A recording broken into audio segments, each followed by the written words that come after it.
Manipur Legislative Assembly ge ningtham meepham pangthok naba thourang toubagi mami tadribasi palliba Bjp na Bjp Leingak Asi India ki Constitution ge provision Khonggaonare haina CLP lida Okram Ibobi na maral sirakli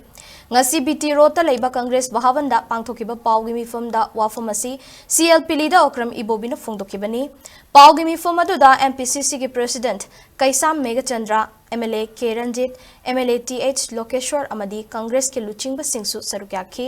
CLP leader Okram Ibobina makataraduna calendar gi matung inna winter season kaurakadra haina ngaiduna lakpani adubu December thakai hanjel taklaba fawa assembly mi fam naba kauraktaba sinadi constitution na piba article 174 rule of procedure conduct of business ke rule number 17 ASC Khonggaonare haiki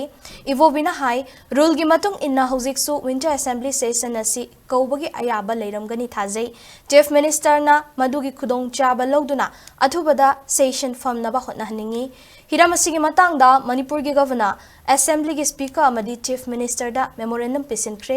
constitution na piriba chanapa thap ki wangmada palliba Bjp Leingak Asina khong thanglakpa sida Leingak Asi ta sengna leiribra natraga palliba lengatlon asi dictatorship ka pangkhak oirabra haibagi wafam lakle haina phongdoki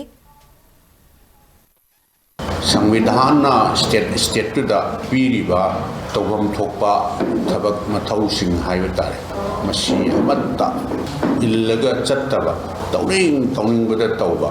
parliament session जु अदुगा अते state सिंग session जी लोइन winter session जी लोइन आयामबना हमनाबनि अदु खोय मणिपुर गिदि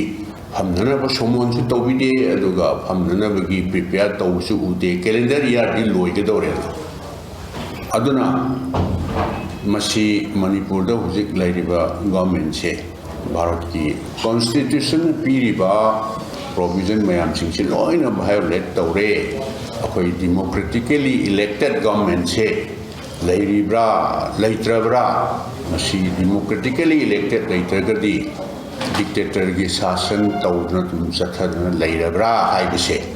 अखोई ओपोजिशन की साइड की क्वेश्चन तौजरी अदुगा सरकार की तौफम थोको मथौ तौरक्तब तारगदी अखोई तुमिन्ना